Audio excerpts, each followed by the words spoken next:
প্রিয় লিসেনার্স, এখন যে ঘটনাটি আমি শেয়ার করতে যাচ্ছি, ঘটনাটি যিনি পাঠিয়েছেন তার নাম মোহাম্মদ জাকারিয়া শেখ মাহি।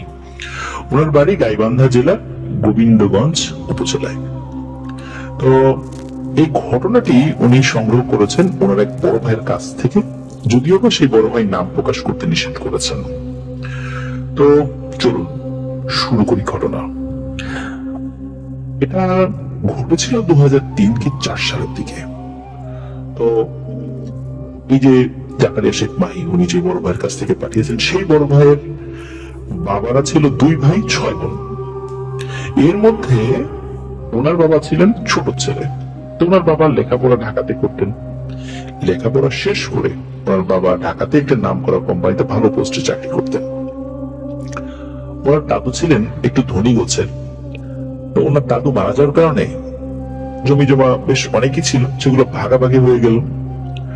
তো ওনার দাদার যেই জায়গা জমি ছিল সেগুলো মানে ওনার যেই চাচা বা মানে ইয়েরা ছিল, ফুপুরা ছিল, তাদের মধ্যে ভালো ভালো জায়গা জমিগুলো ভাগ হয়ে যায়। যেহেতু ওনার বাবা ঢাকাতে থাকতেন, তো যেহেতু উনি গ্রামে থাকতেন না, এই জন্য যেই জমিগুলো মোটামুটি একটু জঙ্গল গোছের আর কি, আর যেই জমিগুলো জঙ্গলের দিকে আছে, এইগুলো ভাগ ওনার বাবা পেয়েছিলেন।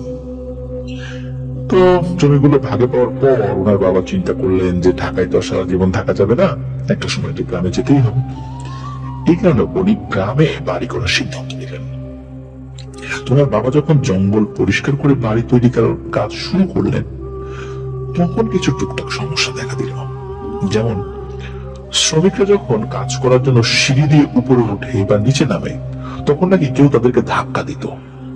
বাড়ির বেসমেন্ট তৈরি করার সময় তো যখন এটা করা হলো, তখন তো ওর উপর দিকে ওঠার জন্য একটু সিঁড়ির মতো করা হয়েছিল। মূলত ওই সিঁড়ি দিয়ে ওঠার সময় নাকি ওদেরকে ধাক্কা দিত। ধাক্কাকে নিচে পড়ে যে খুব বড় ধরনের আহত হতো তা নয়, কিন্তু এরকমটা ধাক্কা তারা খেত। আর যে রড গুলো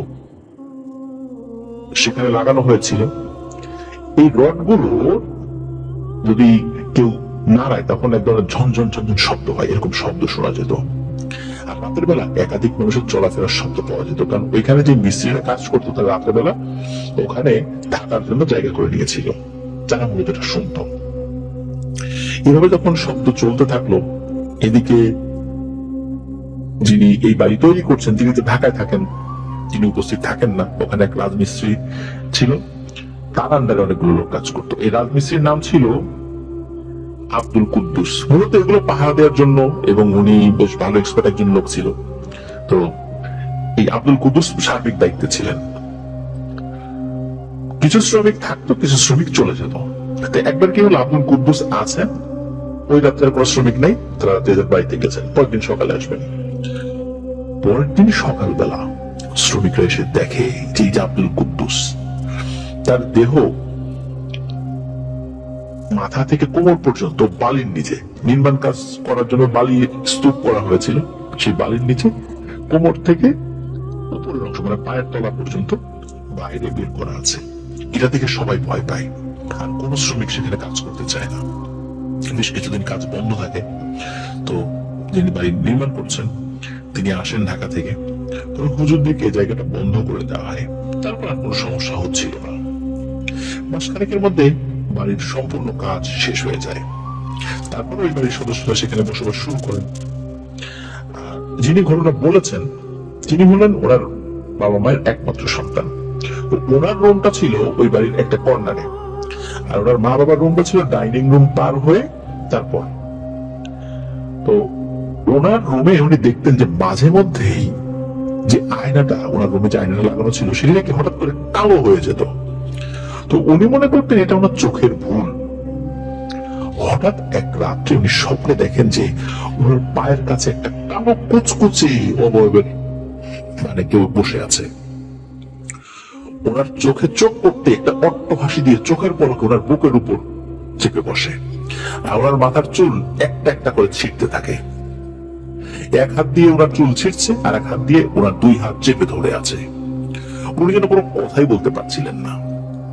হঠাৎ করে এই কালো কুচকুচে লোকটা ওনার বুকের উপর থেকে এক লাফ দিয়ে সরে গিয়ে জানালা ভেদ করে মিলিয়ে গেল। উনি ঘুম থেকে উঠে দেখেন ফজরের আজান হচ্ছে। বিছানা থেকে উঠে লাইট জ্বালানোর পর এই যে দৃশ্য দেখেন সেটা দেখে উনি ভয় পেয়ে যান।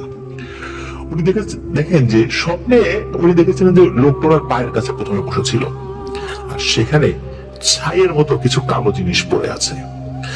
আর ওনার যে দুই হাত, এক হাত দিয়ে ওই অবয়বটা চেপে ধরে রেখেছিল, ওই দুই হাতে কালির মতো কিছু একটা লেগে রয়েছে। আর যেটা দেখে উনি আরো বেশি ভয় পান সেটা হলো উনি খেয়াল করার মাথার কিছু কিছু জায়গায় চুল নাই। উনি না রুম খুব ভালো করে খুঁজেন, কোথাও সেই চুল আর দেখতে পান না। সকাল 11টা নাগাদ ওনার আম্মুর সাথে এই ঘটনা শেয়ার করেন। তখন ওনার আম্মু বললেন যে নতুন বাড়ি তো দ্রুত পরে ঘুমাতে হবে, আর দরজাটা খোলা রাখতে, আর রুমের লাইটটা বন্ধ করা যাবে না। ওনার বেশ কিছুদিন ওনার কাছ সাথে আর কোনো সমস্যা হয়নি, কিন্তু এই দিনের পর থেকে, মানে ওই যে রাত্রে ঘটনাটা ঘটেছিল, এরপর থেকে ওনার ঘুম অনেকটা হালকা হয়ে যায়। বেশ কিছুদিন পর এক রাতে উনি ঘুম চোখে দেখতে পান যে ওনার বাবা ওনার রুমের লাইটটা বন্ধ করে দিল। তো উনি চিন্তা করেন হঠাৎ করে বাবা আসলো করতে গিয়ে, সে তো ঢাকায় ছিল, আর ওনার ঘরের লাইটটা বন্ধ করে দিল কেন। এই চিন্তা করতে করতে দেখেন যে সেই কালো কুচকুচে অবয়বটা ওনার পায়ের কাছে এসে বসে ওনার পা ধরে এমন একটা হ্যাচকা টান মারেন, এক হ্যাচকা টানে বিছানা থেকে নিচে পড়ে যান। আর বিছানা থেকে নিচে পড়ার পর কালো কুচকুচে অবয়বটি ওনার বুকের উপর চেপে বসেন। এই কারণে শ্বাস নিতে অনেক কষ্ট হচ্ছিল। এইবার উনি ওই চেহারাটা খুব স্পষ্ট ভাবে দেখতে পান। উনি দেখেন যে ওই অবয়বটার মুখ ছিল ঝলসানো এবং আধা পচা। আর এই দৃশ্য দেখার পর উনি আর জ্ঞান ধরে রাখতে পারেন নাই, উনি সেন্সলেস হয়ে যান। চোখ খোলার পর দেখেন যে ওনার মা ওনার বাবা পাশে বসে আছেন। ওনার বাবা ওই রাত্রেই এসেছিল, এটা সত্য, বাড়িতে এসেছিল। তোর বাবার পাশে বসে আছেন। তো ওনার মা বলেন যে ওনার চিৎকার শুনে ওনার রুমে গিয়ে দেখেন যে তিনি মেঝেতে পড়ে আছেন। তখন ওই রাতের সমস্ত ঘটনা তাদেরকে খুলে বলা হয়। এ কথা শুনে ওনার বাবা অনেক চিন্তায় পড়ে যান, কারণ ওনার ছেলের সাথে একটা ঘটনা ঘটছে। এর আগে আব্দুল কুদ্দুসের করুণ মৃত্যু হয়। তো উনি সন্ধ্যার পর ওনার মসজিদের ইমাম সাহেবকে ডেকে আনেন। ইমাম সাহেব উনি ওনার মাধ্যম দিয়ে যতটুকু জানান সেটা হলো যে এই বাড়িতে দুটো শক্তিশালী ভয়ঙ্কর জিনের উপস্থিতি রয়েছে। মূলত এই জায়গাতে তারা থাকতো, আর এরা ছিল শয়তানের অনুসারী, কিন্তু এদের সাথে উনি পেরে উঠবেন না। তখন উনি কিছু দোয়া দরুদ পড়ে ফু দিয়ে যান এবং উনি একটা ঠিকানা দেন এবং বলেন যে দ্রুত এই লোকটার সাথে আপনারা দেখা করেন। তখন ওই ঠিকানা অনুযায়ী পরের দিনই এই বাড়ির যিনি মালিক তিনি দেখা করেন। দেখা করার পর ওই হুজুর বলেন যে ওনার তো খুব জরুরি কাজ আছে, 3 দিন লাগবে সেই কাজগুলো শেষ করতে। তবে এই 3 দিন যাতে কোনো সমস্যা না হয় উনি পানি পড়াতেন এবং বলেন যে বাসার চারদিকে এবং ঘরের ভেতরে এই পানিটা ছিটিয়ে দিয়ে রাখবেন। 3 দিন পর উনি আসবেন। সত্যি 3 দিন পর হুজুর আসেন এবং তারপর উনি সেই একই কথা বলেন যে এই বাড়িতে দুটো শক্তিশালী জিন রয়েছে, এরা শয়তানের অনুসারী, এবং বলেছেন যে এরা ইলুমিনাতির প্র্যাকটিস করে। এরা নিরিবিলি প্র্যাকটিস করতো এবং এরা অনেকটা শক্তিশালী হয়ে গিয়েছিল, কিন্তু এখানে বাড়ি করার ফলে তারা তাদের যে পূজা অর্চনা এগুলো করতে খুব সমস্যা হচ্ছিল। এই কারণে এই পরিবারের খুব ক্ষিপ্ত। বারবার ভয় দেখানোর পরে যখন ওই আব্দুল কুদ্দুস কাজ বন্ধ করছিল না, যার কারণে তাকে মেরে ফেলেছিল এবং মেরে ফেলার সুযোগ খুঁজছিল আগে থেকেই। যেই রাত্রে কোনো শ্রমিক ছিল না ওই রাত্রে আব্দুল কুদ্দুসকে হত্যা করে ওরা। এই জায়গাটা পরবর্তীতে বন্ধ করে দেওয়ার কারণে ওরা আরো ক্ষিপ্ত হয়, কারণ তারা তাদের অনেক কাজ করতে পারছিল না, যেই কাজগুলো অসমাপ্ত ছিল।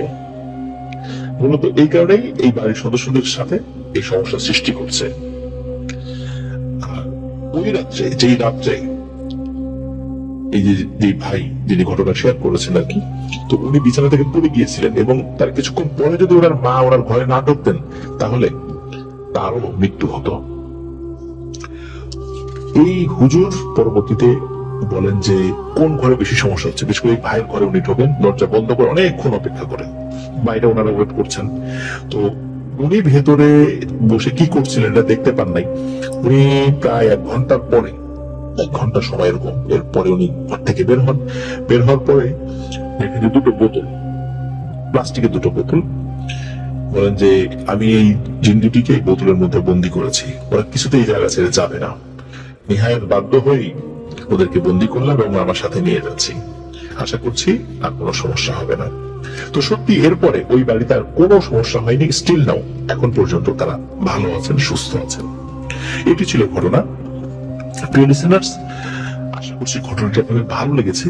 বিশেষ করে এই ধরনের জঙ্গলা জায়গা যেগুলোতে আমরা ঘর বাড়ি তৈরি করার পরিকল্পনা করি বা একদম বিরান পড়েছিল, তো আমার পরামর্শ হচ্ছে যে সেখানে ঘর বাড়ি তৈরি করার আগে ভালো কোনো হুজুরের মাধ্যম দিয়ে সেখানে রুকিয়া করে নেওয়া, রুকিয়ার মাধ্যম দিয়ে এই সমস্যাটা সলভ করা, তাহলে পরবর্তীতে এই টাইপের কোনো সমস্যা ঘটার সম্ভাবনা অনেকটাই কমে যায় আল্লাহর অশেষ রহমতে।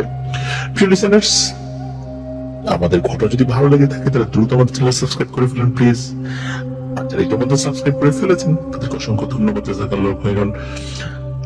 আপনাদের হোল ওয়ার্ল্ড আমাদের একটি ফেসবুক পেজ এবং গ্রুপ রয়েছে, যার লিংক আমরা আমাদের ভিডিও ডেসক্রিপশনে দিয়ে রেখেছি, সেখানে গিয়ে আপনারা আমাদের পরিবারের সদস্য হয়ে যেতে পারবেন। আপনারা আপনাদের মূল্যবান মতামত পোস্ট করে বা কমেন্ট করে জানাতে পারবেন। আর আপনারা যারা ঘটনা পাঠাতে চান তারা লিখে অথবা রেকর্ড করে যে কোনো ভাবে ঘটনা পাঠাতে পারবেন আপনাদের হোল ওয়ার্ল্ড@gmail.com এই ইমেল অ্যাড্রেসে। ইমেল অ্যাড্রেসের স্পেলিংটা আমরা আমাদের ভিডিও ডেসক্রিপশনে দিয়ে রেখেছি, সেখানে গিয়ে স্পেলিংটা চেক করে নিতে পারবেন। লিসেনার্স, চলে যাই আমরা আমাদের পরবর্তী আরো একটি নতুন ঘটনায়। প্রিয়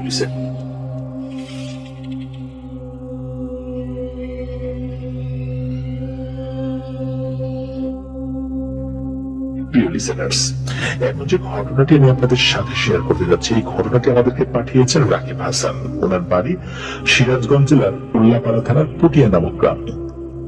তো ঘটনাটি ওনার বাবার সাথে ঘটেছে। ঘটনাটি 1995 সালের পর একটি সময় ঘটেছে। ওনার আব্বা তখন বিয়ে করেননি, তার সিনেমা দেখার মারাত্মক নেশা ছিল, কিন্তু তখন পরিবারের তেমন টাকা পয়সা ছিল না। ওনার দাদা আর ওনার আব্বা কামলার কাজ করতো, সেই টাকা দিয়ে পরিবার চলতো। আর সেই টাকায় তো আসলে সিনেমা দেখতে যাওয়া যেত না, তাই না? তাই তিনি কি করতেন, ওনার চাচাতো ভাই এবং আশেপাশের বন্ধুর কাজ করে দিয়ে কিছু টাকা নিতেন। কাজটা ছিল এইরকম যে তার চাচাতো ভাই এবং তার বন্ধুরাও সিনেমা দেখতো। যেহেতু তাদের টাকা ছিল, দোলা ভরা ধান ছিল, তাই তারা কি করতো, সেই ধান তাদের বাড়ি থেকে নিজেরাই চুরি করত। আর সেই ধানের বস্তা এই রাকিব হাসান ভাইয়ের আব্বাকে দিত।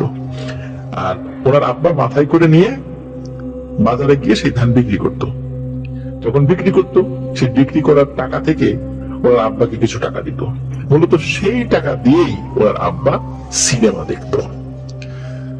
আর নিজের বাড়ির ধান মাথায় করে নিয়ে যেতে গেলে পরিবারের সদস্যরা দেখবে, এই জন্য মূলত এই কাজটা এই রাকিব হাসান ভাইয়ের আব্বাকে দিয়ে তার বন্ধুরা করাতো এবং তার চাচাতো ভাইও করাতো। তো এমনই একদিন তিনি এই এক্সট্রা কাজ করে টাকা নিয়ে ভাবলেন যে আজ রাতে তিনি সিনেমা দেখতে যাবেন। আর সিনেমা হলটি ছিল উল্লাপাড়াতে। বাড়ি থেকে সেখানে হেঁটে যেতে সময় লাগতো 1.5 থেকে 2 ঘন্টা। আগে যেহেতু এত গাড়ি টাড়ি ছিল না, রাস্তাঘাট ভালো ছিল না, তাই এত সময় লাগতো। এখন পাকা রাস্তা হয়েছে, গাড়ি আছে, অল্প সময় চলে যাওয়া যায়। তো যাওয়ার সময় স্বাভাবিকভাবেই চলে যান। একদম রাতের যে শেষ যে শো, সেই শোটি দেখে উনি বাড়িতে ফেরা শুরু করেন। তখন দেখেন রাত প্রায় 2টা বেজে গেছে। তখন তিনি সিনেমা হল থেকে বের হয়ে বাড়ির উদ্দেশ্যে রওনা হন। রাত ছিল কিন্তু অনেক গভীর, আর গ্রামের রাত 2টা মানে তো অনেক রাত। এখনো ওই গ্রামে রাত 10টার পরে নাকি সবাই ঘুমিয়ে পড়ে। তো তিনি বেশ খানিকক্ষণ হাঁটলেন। রাতটা ছিল পূর্ণিমার। ফেরার পথে রাস্তার ডান পাশে একটা কবরস্থান পড়ে। হাঁটতে হাঁটতে তিনি সেই কবরস্থানের কাছে চলে আসলেন। হঠাৎ করে তিনি খেয়াল করলেন কয়েকজন লোক ঘাটিয়ায় করে একটা লাশ নিয়ে তার সামনে দিয়ে কবরস্থানের দিকে যাচ্ছে। এত রাতে লাশ নিয়ে যাওয়ার দিকে তিনি খুব অবাক হন যে এত রাতে তো আসলে কবরস্থানে লাশ দাফন হয় না, হয় পরের দিন সকালবেলা হয়, না এশার নামাজের পরপরই হয়ে যায়। তো উনি বেশ অবাক হন, কারণ গ্রামের সচরাচর এত রাতে কেউ লাশ দাফন করে না। তিনি ভাবলেন কোনো সমস্যা হয়তো বা হয়েছে, তাই এত রাতে এসেছে। তো তারা লাশ নিয়ে এই রাকিব হাসান ভাইয়ের আব্বাকে পাশ কাটিয়ে পেছনে চলে গেল কবরস্থানের দিকে। কয়েক কদম হাঁটার পর তিনি পিছনে তাকিয়ে দেখেন যে কেউ নেই। তিনি ভাবলেন যে লোকগুলো হয়তো কবরস্থানের ভেতরে চলে গেছে, কিন্তু এত তাড়াতাড়ি কি কবরস্থানের ভেতরে যাওয়া সম্ভব? তিনি এত কিছু না ভেবে বাড়ির দিকে হাঁটতে লাগলেন। একটু এগোতে তিনি দেখলেন একটা বিড়াল তার চারদিকে ঘুরছে, আর বিড়ালটা তার পায়ের নিচে বারবার পড়ে যাচ্ছিল আর পাড়া খাচ্ছিল। তিনি যতই সাবধানে পা ফেলেন না কেন, বিড়ালটা কিভাবে যেন পায়ের নিচে পড়ছে আর চেঁচিয়ে উঠছে। এসব দেখে তিনি বেশ ভয় পেলেন। তিনি দিলেন এক ভৌ দৌড়, আর পেছনে তার মনে হচ্ছিল ঝড় তুফান শুরু হয়ে গেছে। তিনি অনেক ভয় পান এবং প্রাণপণে দৌড়াতে থাকেন। এভাবে তিনি অনেকক্ষণ দৌড়ান। তিনি বাড়ির কাছাকাছি চলে আসেন, যেখান থেকে বাড়ির রাস্তা 10 মিনিটের পায়ে হাঁটা পথ। মেইন সড়ক দিয়ে গেলে একটু বেশি সময় লাগবে, তাই তিনি মেইন সড়কের ডান দিকে নিচে ক্ষেতের আইল ধরে দৌড়াতে থাকেন তাড়াতাড়ি বাড়ি যাওয়ার জন্য। একটু এগোতে তিনি চাঁদের আলোতে দেখতে পেলেন যে সামনের ক্ষেতে কে যেন বসে আছে। তিনি এবার অনেক বেশি ভয় পান। তিনি মনে করেছিলেন ওই যে কবরস্থান, ওই কবরস্থানের কাছে যেটা দেখেছিলেন সেটা মনে হয় এখানে এসে বসে আছে মানুষের রূপ ধরে। তিনি মনে মনে বললেন যে আর হয়তো বাঁচার উপায় নাই, আজকে জীবনের শেষ সময়। তিনি এত বেশি ভয় পেয়েছেন যে দিলেন এক বিকট চিৎকার। তো তখন ওই বসে থাকা লোকটি উঠে দাঁড়ালো এবং আঁকতে উঠে বললেন যে এই কে ওখানে? তখন এই রাকিব হাসান ভাইয়ের বাবা বলেন যে আমি, মানে সাহস করে বলেন, কারণ হলো ওনার বাবা দেখেছিলেন চাঁদের আলোতে যে যিনি বসে আছেন তিনি তাদেরই পরিচিত এক চাচা, ওনার আব্বার বন্ধু আর কি। আর ওনার বাড়ি ওই মেইন সড়কের কাছে। আসলে উনি ওনার ক্ষেত রাতের বেলা একটু পাহারা দিতে এসেছিলেন আর একটু বসেছিলেন ওইখানে। তো উনিও মূলত এই রাকিব হাসান বাবাকে দেখে আঁকড়ে উঠেছিলেন যে সেও মানে ভূত টুত কিনা। তো দেখলেন যে না, তারই বন্ধুর ছেলে। আর ওনাকে দেখে রাকিব হাসান ভাইয়ের বাবাও ভয় পেয়েছিলেন। যাই হোক, ভয় কেটে যায়। তখন ওই চাচা বললেন যে মাদাম তুই এত রাত্রে এখানে কেন? তখন সব ঘটনা খুলে বলেন যে কবরস্থানের কাছে কি হয়েছে। তখন উনি অভয় দেন, বলেন যে আর ভয় পাস নেই, আমি তোকে এগিয়ে দিয়ে এসেছি। তিনি বেশ খানিকটা পথ এগিয়ে দেন এবং বলেন যে আর তো অল্প একটু পথ হয়ে তোর বাড়ি দেখা যাচ্ছে, আমি ওদিকে না যাই, আমি বাসায় গেলাম। তো রাকিব হাসান ভাইয়ের বাবা চিন্তা করেন ঠিকই তো আছে, এই যে পথ অল্প একটুই, সমস্যা কি? তো উনি চলে যান। তোরা বাবা একা হাঁটছেন। বাড়ি থেকে 100 মিটার আগে একটা বাঁশঝাড় ছিল, যেটা এখনো আছে। তো উনি যখন ওই বাঁশের কাছে গেলেন তখন দেখলেন একটা বাঁশ মাটিতে নুইয়ে পড়ে আছে। তখন তো একটা কথা মনে পড়ে। তো সে কথা হলো যে ওনার মা তাকে বলেছিলেন, মানে রাকিব হাসান ভাইয়ের দাদি তাকে বলেছিলেন যে রাত বিরেতে চলার সময় রাস্তায় কোনো বাঁশ পড়ে থাকতে দেখে খবরদার ওই বাঁশের উপর দিয়ে যাওয়া যাবে না। আগে ওই বাঁশে কিছু দিয়ে আঘাত করতে হবে। আঘাত করলে হবে কি, ওই বাঁশ যদি জিনে এমন করে রাখে তাহলে বাঁশটি উপরে উঠে যাবে।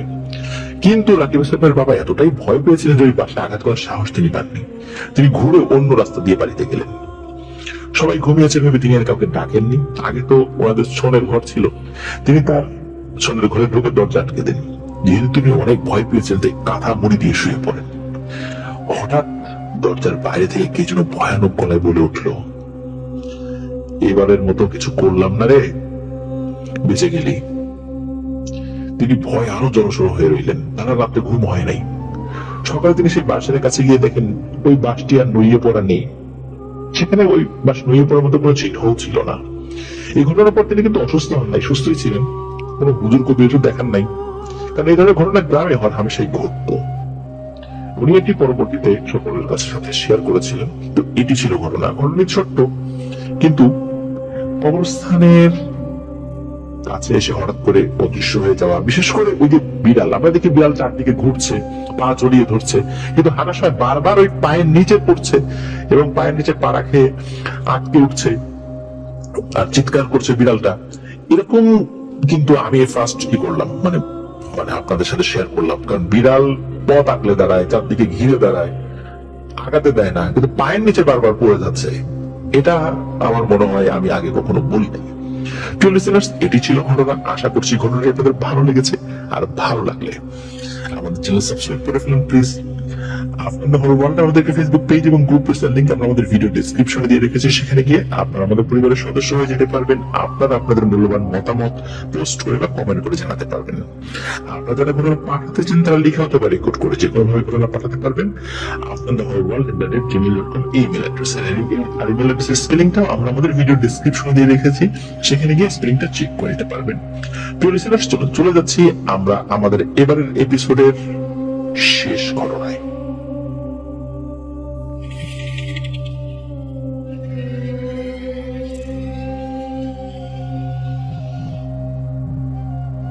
প্রিয় লিসেনার্স, আমরা চলে এলাম আমাদের 69 নং এপিসোডের ষষ্ঠ এবং শেষ ঘটনায়। এখন যে ঘটনাটি আমরা শেয়ার করতে যাচ্ছি এটি পাঠিয়েছে সুদূর সৌদি আরব থেকে মীর শিহাব ভাই। দেশের বাড়ি ব্রাহ্মণবাড়িয়া জেলার বাঞ্ছারামপুর উপজেলার আসাদনগর গ্রামে। আর ঘটনাটি উনি একটি প্রেক্ষাপটে পেয়েছিলেন খুব বেশি দিন আগে, মানে আগে যে ঘটনাটা সংগ্রহ করেছেন তা নয়, একদম রিসেন্ট একটি ঘটনার প্রেক্ষাপটে এই ঘটনাটি উনি জানতে পারেন। সেটি হলো, ওনাদের গ্রামে একজন নাম করা কবিরাজ ছিলেন, তার নাম হচ্ছে বাতেন কবিরাজ। বাতেন কবিরাজ অল্প কয়েকদিন আগে ইন্তেকাল করেন। খুব ভালো মানুষ, সৎ মানুষ হিসাবে তিনি সকলের কাছে পরিচিত ছিলেন। যেহেতু তার মৃত্যুর খবর মীর শিহাব ভাই পান, যখন ওনার বন্ধুর সাথে বিষয়টি শেয়ার করেন, উনি খুব ভালো মানুষ ছিলেন, অনেকের উপকার করতেন। এবং তার বন্ধু দুলাভাই, তার নাম হচ্ছে সুমন, তিনিও একজন কবিরাজ ছিলেন। তো মীর শিহাব ভাই তার বন্ধুকে বলছেন যে তোর দুলাভাইয়ের সাথে তো বাতেন কবিরাজের খুব ভালো সম্পর্ক ছিল। এই কথার প্রেক্ষাপটে তখন তার বন্ধু তার দুলাভাইয়ের সাথে ঘটে যাওয়া একটি ঘটনা শেয়ার করেন, যেখানে এই বাতেন কবিরাজেরও কিছুটা সম্পৃক্ততা ছিল। মূলত সেই ঘটনাটি আপনাদের সামনে উপস্থাপন করতে যাচ্ছি। প্রিয় লিসেনার্স, এই বাতেন কবিরাজের বয়স যখন প্রায় 80 কোঠায় চলে যায়, তখন উনি কাউকে ওনার কবিরাজি যে বিদ্যাটা রয়েছে সেটি শেখানোর জন্য উনি ভালো লোক খুঁজতে থাকেন। তো এই যে সুমন কবিরাজ ভাই, তো উনি খুব সাহসী একজন মানুষ ছিলেন। উনি বাতেন কবিরাজের কাছে কবিরাজি শিখতে থাকেন।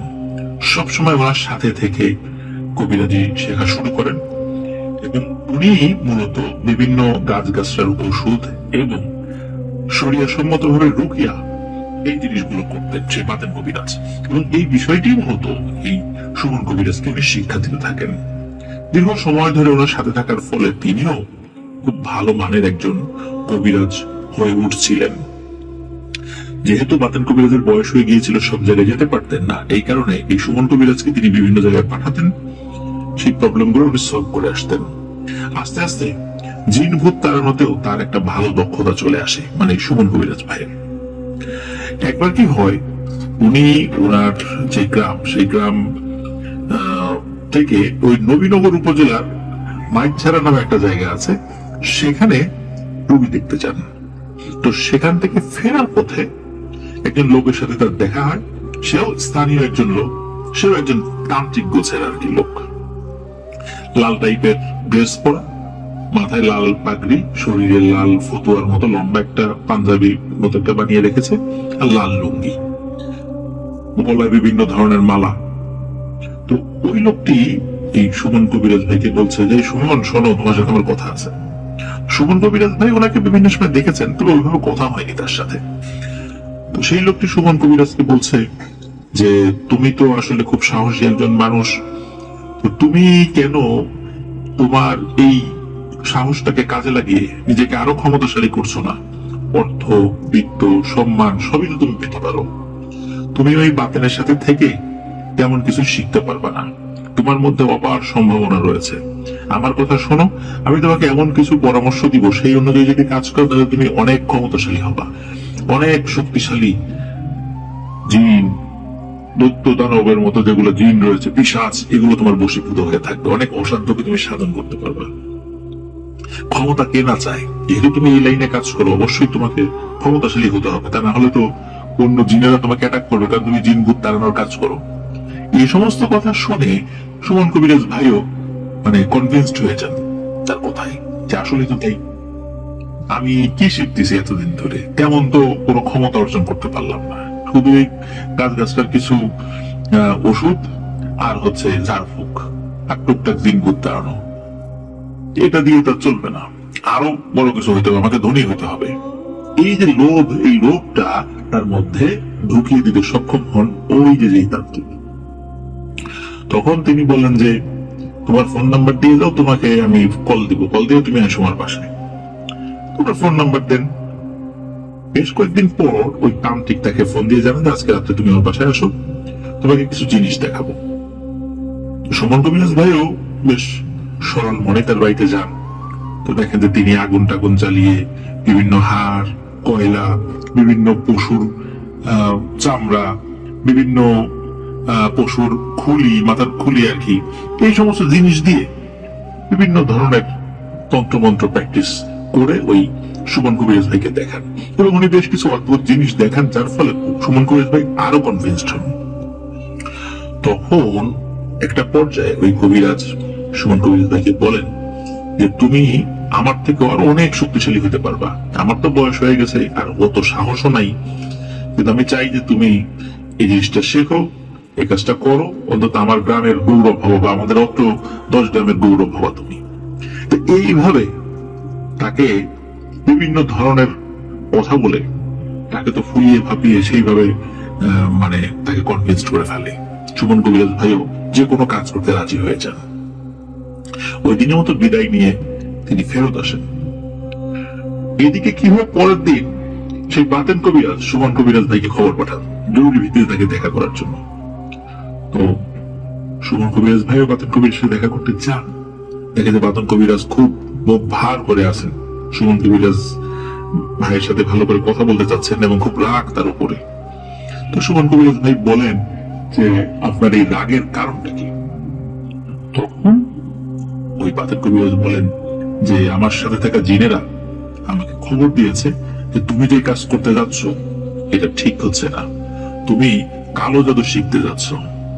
তোমাকে তো এটা শিখাই নেই, আমি তোমাকে রুকিয়া শিখিয়েছি আর এই সমস্ত গাছগাছার যে ওষুধ সেগুলো দিয়ে কিভাবে মানুষকে সুস্থ করতে হয় সেই জিনিসগুলো শিখিয়েছি। এই কাজ তো খুব ভয়ানক কাজ, জাহান্নামের কাজ, জাহান্নামে যাওয়ার পথ উন্মুক্ত হয়ে যাবে, এটা তো ঠিক হচ্ছে না, তুমি এই কাজটা করবা না। এখন সুমন কবিরাজ ভাইকে তিনি বুঝান। তো সুমন কবিরাজ ভাই বলেন আচ্ছা ঠিক আছে, আমি যাব না আর কাজ এগুলো করবো না। তো ওই দিনের মতো ওই বাতেন কবিরাজকে বিষয়টা বলে উনি চলে আসেন।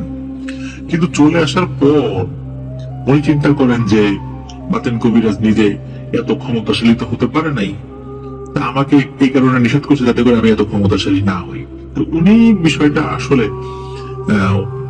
ওইভাবে নেননি, গ্রহণ করেননি বাতেন কবিরাজের কথাগুলো। তিনি উপস্থিত ভাবে তাকে বলে এসেছেন, কিন্তু উনি ভিতরে ভিতরে ওই তান্ত্রিক যেগুলো বলেছে সেগুলো করতেই উদ্যত হয়ে যান। একবার কি হয়, ওই তান্ত্রিক তাকে জানান যে পাশের এক গ্রামে বা আশেপাশের যদি কোনো গ্রামে কোনো দূরে কোথাও হলো কোনো যদি সুইসাইড করা কোনো মেয়ে পাওয়া যায় যে সুইসাইড করেছে, তার লাশের থেকে কিছু কিছু জিনিস নিয়ে আসতে হবে রাতের বেলা, এগুলো খোঁজ খবর রাখতে বলে। তো এই সুমন কবিরাজ ভাই তার দিয়ে খোঁজ খবর রাখছেন। একটা পর্যায়ে খোঁজ পেয়েও যান সলিমাবাদ নামে একটা জায়গায় খুব দরিদ্র হিন্দু পরিবারের একটি মেয়ে, একটা কিশোরী মেয়ে সুইসাইড করে। মূলত সেই পরিবারটা ছিল ধোপা পরিবার, সে নিজেও ধূপী ছিল, অভাব ছিল সংসারে খুব, পারিবারিক বিভিন্ন সমস্যার কারণে সে সুইসাইড করে। আর ওই পরিবারটি এত দরিদ্র ছিল যে তাকে সৎকার করার জন্য যে খরচ করতে হবে, কাঠ কিনতে হবে, পোড়াতে হবে, এই ধরনের ক্ষমতাও আসলে সেই পরিবারের ছিল না। আর এই কারণে তাকে কবর দেওয়া হয়, একটা কবর খুঁড়ে সেখানে একটু বসিয়ে রেখে ঠিক যেভাবে হিন্দু ধর্মাবলম্বীদের কবর দেওয়া হয় ঠিক সেভাবে তাকে কবর দিয়ে দেওয়া হয়। মূলত ওই লাশের শরীরের কিছু কিছু অঙ্গ প্রত্যঙ্গ আনার জন্য এই সুমন কবিরাজ ভাই তিনি উদ্যত হন। ইতিমধ্যে কি হয়, ওই যে তান্ত্রিক সে নিজেও খবর পেয়ে যায় কোনো না কোনো ভাবে। কিভাবে খবর পান সেটা সুমন কবিরাজ ভাই বলতে পারেন না। সে ফোন করে জানায় তোমাদের এলাকার কাছাকাছি একটা জায়গায় একটা মেয়ে মারা গেছে সুইসাইড করে, তো ওই লাশের থেকে আনতে হবে জিনিসপত্র, তো আজকে রাতে তোমার বাসা আমি আসবো, খাওয়া দাওয়া করে দুজনে একসাথে বেরোবো। সুমন কবিরাজ ভাই রাজি হয়ে যান। ওই কবিরাজও সন্ধ্যার পরপরই চলে আসেন। তারপরে খাওয়া দাওয়া করে রাত 10টা বা 11টার পরে বের হয়ে যান। তো দুজনেই সেই কবরের কাছে চলে যান।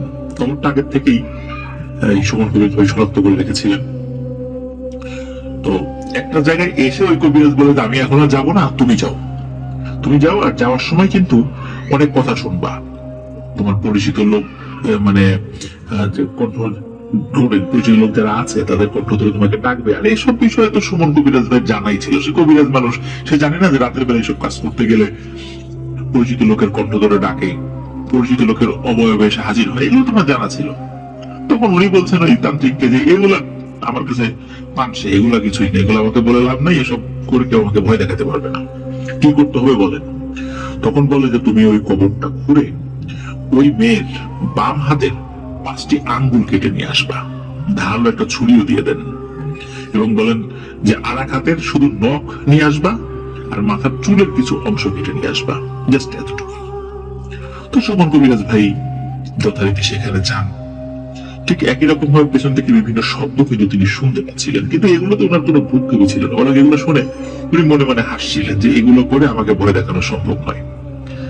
তো উনি সেই কবরের কাছে যান। কবর ওটা দেখে ওখান থেকে মাটি সরানো শুরু করেন।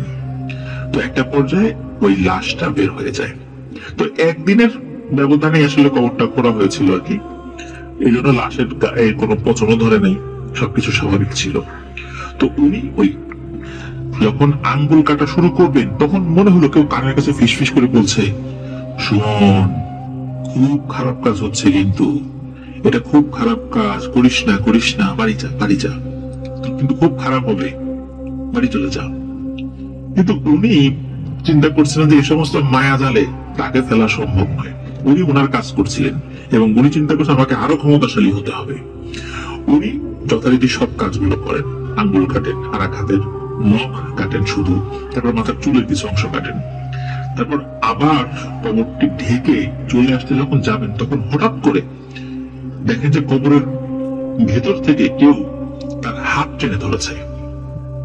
হাতটা ওরকম শক্ত হাত না, মনে হচ্ছে একটা নরম হাত বা মেয়েলি হাতই হবে, এবং বলছে রেখে যা, রেখে যা, ওগুলো রেখে জানিস না, এই কাজ করিস না, খুব খারাপ কাজ।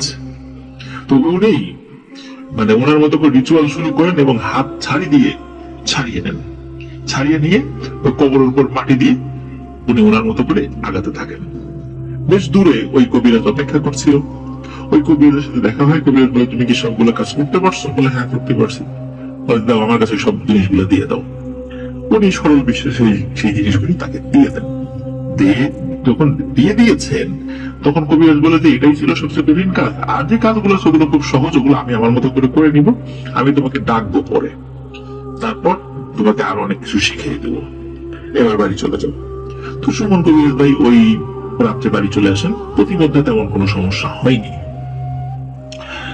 এর পরের দিন থেকে সুমন কবিরাজের শরীর আস্তে আস্তে দুর্বল হতে থাকে। শরীরে জোর পান না, শরীর খারাপ হয়ে যেতে থাকে। উনি বেশ উঁচু লম্বা, সুঠাম দেহি, খুব সুদর্শন একজন পুরুষ মানুষ। তো উনি আস্তে আস্তে অসুস্থ হয়ে যেতে লাগছিলেন। ওনার বাড়ির পাশে একটা খাল রয়েছে, সেই খালের ধারে বড় একটা হিজল গাছ রয়েছে। ওই ঘটনার পরের দিন রাত থেকে রাতের বেলা ওই হিজল গাছের ওখানে কান্নার আওয়াজ শোনা যেত। আর হচ্ছে কোন শক্ত কোনো কিছুর উপরে মানুষ কাপড় ধরে না, অনেক সময় কাপড় আশ্রায়, তো এরকম কাপড় আশ্রানোর শব্দ শোনা যেত এবং মেয়েলি কণ্ঠে কান্নার আওয়াজ শোনা যেত। এরকম টানা 10 দিন শুনেছিলেন। তো 10 দিন পর আর কিছু শোনেন না। এরপরে কি হয়, উনি মানে ভর দুপুর বেলা গোসল করতে যান। ওই খালের পানি গোসল করতে যান। তো গোসল করে ফেরত আসার সময় ওনার মনে হলো ওনার পেছনে কেউ হেঁটে আসছে, কিন্তু উনি পেছন দিকে তাকান না। উনি জানেন যে এই টাইপের সমস্যা হতেই পারে। পেছন দিকে না তাকিয়ে উনি বাড়িতে চলে আসেন। এটা কিন্তু একদম দিনের বেলা হচ্ছে। উনি যখন বাড়িতে এসেছেন তখন উনি পেছন দিকে ঘুরে থাকেন। ঘুরে তাকিয়ে দেখেন একটা কালো অবয়ব, চেহারা ভালো বোঝা যাচ্ছে না। তিনি সাথে সাথে এসে ওই সুমন কবিরাজ ভাইকে চেপে ধরে, জড়িয়ে ধরে সজোরে আছাড় মারে উঠোনে, এবং সেখানে ধস্তাধস্তি চলতে থাকে। এদিকে দিনের বেলা বাড়িতে তো লোকজন রয়েছে, তারা চিন্তা করে কি সুমন হঠাৎ করে এভাবে পড়ে গেল কেন। তারা কিন্তু কিছু দেখছে না, তারা শুধু সুমন ভাইকে দেখছে। তারা দ্রুত চলে আসে এবং বলে, কিরে সুমন, কি হয়েছে? তখন সুমন কবিরাজ ভাই দেখে যে ওই অভাবটি থেকে ছেড়ে দিয়ে অদৃশ্য হয়ে চলে গেল। এরপরে সুমন কবিরাজ ভাই ওই যে বাড়ি, ওনার যে বাড়ি এবং আশেপাশে চারদিকে বন্ধ দেন। এরপরে বাড়ির ওই সমস্যা কমে যেতে থাকে, কিন্তু ওনার শরীর কিন্তু দিনকে দিন খারাপ হচ্ছে।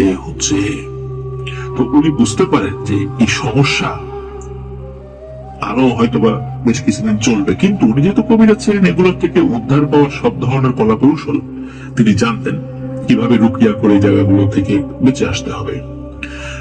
এদিকে ওনার স্ত্রী, সন্তান সম্ভবা হন। উনি বিয়ে করেছিলেন ওই এই যে আমাদেরকে যিনি ঘটনা পাঠিয়েছেন মেশিয়া ভাই, তাদের গ্রামে, আজাদনগর গ্রামে। তো ওনার স্ত্রী সন্তান সম্ভবা হন। সবকিছু স্বাভাবিক ছিল, আল্ট্রাসাউন্ড করা হয়েছে, বাচ্চা সব ঠিকঠাক, ডেলিভারি ডেট হয়ে যায়। তো ডেলিভারি যখন হয় তখন এক ভয়ানক দৃশ্যের অবধারণা হয়। একটা সুস্থ সন্তান পেটে রয়েছে, একাধিকবার আল্ট্রাসাউন্ড করা হয়েছে। যে বাচ্চাটি ভূমিষ্ঠ হওয়ার আগেও মায়ের পেটে নড়াচড়া করছিল, মা সেই নড়াচড়া অনুভব করেছিলেন। যখন ভূমিষ্ঠ হয় তখন দেখা যায় এই বাচ্চা এত ছোট এবং শুকনো, বাচ্চার শরীরে যে হাড় রয়েছে মনে হচ্ছে শুধু এই হাড়ের উপর চামড়া রয়েছে, মনে হচ্ছে শরীরের ভিতরে সবকিছু কেউ চুষে খেয়ে ফেলেছে। সে মৃত, অথচ ডেলিভারি কিছুক্ষণ আগেও সে নড়াচড়া করেছে মায়ের পেটের মধ্যে। আর বাচ্চার এরকম ভয়ানক চেহারা দেখে সকলে ভয় তো পাই, তার থেকে বেশি শোকগ্রস্ত হয়ে পড়ে, যার ফলে সকলে কান্না জুড়ে দেয়। সুমন ভাইও খুব ভেঙে পড়েন, আর সুমন ভাইয়ের স্ত্রী আরো ভেঙে পড়েন যে এরকম একটা ঘটনা ঘটলো, কিভাবে এটা সম্ভব হলো? বাচ্চাটা ডেলিভারি আগেও তো নড়াচড়া করছে, এটা কিভাবে সম্ভব হলো যে বাচ্চা মৃত অবস্থায় প্রসব করলো? এবং এই ডাক্তাররা বলছিলেন যে এই পেটের এই বাচ্চাটা নাকি আরো বেশ কিছুদিন আগেই মারা গেছে, কিন্তু এটা কিভাবে সম্ভব? যাই হোক, সুমন কবিরাজ ভাইয়ের মনটা খুব খারাপ। তিনি বুঝতে পারেন যে এই ঘটনা আসলে কি কারণে ঘটছে। উনি চলে যান সেই বাতেন কবিরাজের কাছে। বাতেন কবিরাজ তার সাথে কথাই বলতে চান না, খুব রাগ বাতেন কবিরাজ সুমন কবিরাজের উপরে। সুমন কবিরাজ বাতেন কবিরাজের হাতে পায়ে ধরে কান্নাকাটি শুরু করেন, আমাকে মাফ করে দেন। তখন বাতেন কবিরাজ বলে যে তুমি যে কাজটা করছো, এই কাজটা তো আমি অনেক আগে তোমাকে সতর্ক করছিলাম, কিন্তু তুমি তো আমার কথা শোনো নাই। ক্ষমতার লোভে তুমি অন্ধ হয়ে গেছিলা। ক্ষমতার লোভ কি আমার নাই? আমি কি চাইলে সমস্ত কাজ করতে পারতাম না? কিন্তু আল্লাহর উপর ভয় করে আমি কখনো এই কাজ করি নাই। মানুষের উপকার করে গেছি, শরীয়ত সম্মত ভাবে রুকিয়া করে গেছি, কিন্তু তুমি কিন্তু এই কাজটা তুমি ধরে রাখতে পারো নাই। তুমি ক্ষমতার দিকে গিয়ে ব্ল্যাক ম্যাজিকের আশ্রয় নিয়েছো। আর যেই তান্ত্রিকের কাছে তুমি গিয়েছো, এই তান্ত্রিক মূলত তোমাকে ব্যবহার করেছে। তোমাকে ব্যবহার করে সেই জিনিসগুলো নিয়ে নিজে শক্তিশালী হয়েছে, আর তোমার সাথে সে পরবর্তীতে আর যোগাযোগ করে নেই। সত্যি সত্যি ওই তান্ত্রিক কিন্তু তার সাথে যোগাযোগ করেনি। সুমন ভাই বুঝতে পেরেছিল যে সে আসলে ব্যবহৃত হয়েছে, মূলত তাকে ভর করে আর একজন শক্তিশালী হয়েছে। এটাতে তিনি অনুশোচনা বোধ করেছিলেন, কিন্তু তখন তার কিছু করার নাই। বাতেন কবিরাজ বললেন যে এমন একটা কাজ হয়েছে, আল্লাহ ক্ষমা করবেন কিনা জানি না, আমি চেষ্টা করে দেখি। তারপর বাতেন কবিরাজ চেষ্টা শুরু করেন। অনেক চেষ্টা করার পর সেই জিনকে হাজির করতে তিনি সক্ষম হন। সেই জিনটি হাজির হয়ে বলে, আমি হচ্ছি সেই ধুবি মেয়েটির কারিন জিন। ওকে আমি কতবার নিষেধ করলাম, ও আমার কথা শুনলো না। কতবার ভয় দেখানোর চেষ্টা করলাম, তাও আমার কথা শুনলো না। এরকম একটা অসহায় মেয়ে যে নিরুপায় হয়ে মারা গেছে, যার হিন্দু ধর্ম মতে সৎকারটা পর্যন্ত ঠিকঠাক মতো করা হয় নাই অর্থের অভাবে, এই মেয়েটার লাশের বিভিন্ন জায়গা থেকে সে বিভিন্ন অংশ সংগ্রহ করেছে এবং সেটা দিয়ে আর এক কবিরাজ সে শক্তিশালী হয়েছে, আরো ব্ল্যাক ম্যাজিক করে যাচ্ছে। এইটা আমি কোনো মতেই মেনে নিতে পারি নাই। যখন দেখলাম যে সে কোনো কিছু শুনলো না, তারপরে আমি তার পিছু নিলাম, আর ওকে আমি ছাড়বো না, ওকে আমি মেরেই ফেলবো।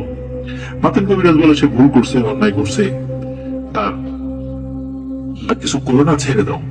কিন্তু ওই জিনের একটাই কথা যে না, আমি ওকে ছাড়বো না, ওকে মেরে ফেলবো। মাতেন কবিরাজ বলে যে কি হইলে যাইবা, মানে তুমি যাবা, বলো, তুমি যা চাও তাই দেয়া হবে। বলে না, কোনো কিছুতেই আমি যাবো না, ওকে আমি এমন শিক্ষা দেব, ওকে দেখে যেন আরো লক্ষ মানুষ শিক্ষা নেয় যে এই টাইপের কাজ যেন কেউ করতে না আসে। আর ওর এইটাই শিক্ষা হবে যে যেহেতু আমাকে বলতেছেন ওকে ছেড়ে দিতে, ঠিক আছে, ওর আমি কোনো ক্ষতি করবো না, ওর স্ত্রীর কোনো ক্ষতি করবো না, ওর যারা আত্মীয় স্বজন আছে তার কারো কোনো ক্ষতি করবো না, কিন্তু ও কখনো তার ঔরসজাত সন্তানের পিতা হতে পারবে না। ওর যত সন্তান হবে সবগুলো সন্তানকে আমি মেরে ফেলবো, এটাই ওর শাস্তি। এরপরে বাদন কবির অনেক অনুরোধ করে, তখন ওই জিন বলে যে না, এই অনুরোধ আমি রাখবো না, কারণ এই অনুরোধ যদি আমি রাখি তাহলে আরো অনেক লোক এর থেকে শিক্ষা পাবে না, এটাই হোক ওর শিক্ষা। সত্যি এরপরেও কিন্তু সুমন কবিরাজ ভাই উনি এবং ওনার স্ত্রী মিলে সন্তান জন্ম দেওয়ার চেষ্টা করেছিলেন, সন্তান গর্ভে আসে, কিন্তু ওই একই রেজাল্ট হয় যেটা প্রথম সন্তানের বেলায় হয়েছিল। সুমন কবিরাজ ভাই বর্তমানে প্রবাস জীবনে আছেন। ওনার স্ত্রীর যে পরিবার, সেই পরিবার থেকে কিন্তু তাকে এই সুমন কবিরাজ ভাই থেকে ছাড়িয়ে নিয়ে যাওয়ার চেষ্টা করা হয়েছিল, কিন্তু ওনার স্ত্রী যান নাই। ওনার স্ত্রীর একটাই কথা যে আমার স্বামী ভুল করেছে, অন্যায় করেছে, আল্লাহ যদি চান সন্তান হবে, আর না হলে হবে না, কোনো জিন আটকায় রাখতে পারবে না, আল্লাহর রহমতের অপেক্ষায় আছি, কিন্তু আমি আমার স্বামীকে ছেড়ে যাব না। এখনো এভাবেই রয়েছে সুমন কবিরাজ ভাই। উনি প্রবাস জীবনে রয়েছেন, তার জন্য দোয়া করতে বলেছেন। আর উনি এরপর থেকে কবিরাজি ছেড়ে দেন, আর কোন ধরনের কবিরাজি উনি আর করেন নাই, উনি স্বাভাবিক জীবনে ফেরত যান। আর এই ঘটনা থেকে উনি তওবা ইস্তিগফার করেন, আল্লাহ তাআলা ওনাকে ক্ষমা করুন। বাতেন কবিরাজ কয়েকদিন আগে মারা গেছে, যারা ওই এলাকায় আছেন তারা জানেন যে বাতেন কবিরাজ কয়েকদিন আগে মারা গেছেন। খুব ভালো মানুষ ছিল, আল্লাহ তাআলা তাকে জান্নাত নসিব করুন। প্রিয় লিসেনার্স, এই যে ঘটনাটা, এই ঘটনাটা কি সত্য ঘটনা। তো আশা করছি এই ঘটনার মাধ্যমে আমরা অনেক কিছু শিখতে পারলাম। আল্লাহ সুবহানাহু ওয়া তাআলা আমাদেরকে হেফাজত করুন সব ধরনের এই ব্ল্যাক ম্যাজিক থেকে। নিজেরা ব্ল্যাক ম্যাজিক করব না, কারো ব্ল্যাক ম্যাজিকের সাথী হব না, এমনকি ব্ল্যাক ম্যাজিক যারা জানে এমন কারো সন্ধানও কাউকে দেখিয়ে দেব না যে অমুকের কাছে যান, তার কাছে গেলে আপনার এই সমস্যার সমাধান হতে পারে বা তোমার মনের আশা পূরণ হতে পারে। এই টাইপের কোনো কাজ আমরা করব না। এবং এই কারণে আমি আপনাদেরকে বলি যে অনেকেই কিন্তু ব্ল্যাক ম্যাজিকের হয়তো বা শিকার হয়েছেন, শিকার হওয়ার পর আপনারা কোনো কবিরাজের সন্ধান চাচ্ছেন যে ব্ল্যাক ম্যাজিক জানে, এই ব্ল্যাক ম্যাজিক কাটাতে পারে। আমি বারবার বলেছি, আমার কাছে কোনো ধরনের কোনো তান্ত্রিকের বা ব্ল্যাক ম্যাজিক জানে এমন কারো তথ্য চেয়ে কেউ আমাকে ইমেল করবেন না, হোয়াটসঅ্যাপে নক দেবেন না। যদি এতবার বলার পরেও যখন আমি দেখি যে কেউ কেউ এরকম করেই যাচ্ছেন, তখন আমি কিন্তু এই ইমেল অ্যাড্রেসে যারা ইমেল করেছেন বা হোয়াটসঅ্যাপে নক দিচ্ছেন তাদের নাম্বার এবং এই ইমেল গুলো আমাদের ফেসবুক পেজ এবং গ্রুপে পোস্ট করতে বাধ্য হব। এই কারণে বলছি, আপনারা কেউ আমাকে এই বিষয়ে নক দিবেন না। এটা বিনীতভাবে অনুরোধ, আমি আগেও করেছি, এখনো করছি, ভবিষ্যতে করে যাব। এই বিষয়ে, এই ব্ল্যাক ম্যাজিক রিলেটেড কোনো বিষয়ে আমাকে কেউ নক দিবেন না। আর আপনারাও এই বিষয়ে কারো তথ্য দিবেন না, কারো সহযোগীও হবেন না। কেউ প্রেম করেছে তার মনের মানুষকে কাছে পাইয়ে দেওয়ার জন্য কোনো কবিরাজের কাছে নিয়ে যাবেন না। কোনো কাজ, এই টাইপের কোনো কাজের সাথে সহযোগী হবেন না, তাহলে কিন্তু নিজের জন্য জাহান্নাম আমরা ডেকে নিয়ে আসবো।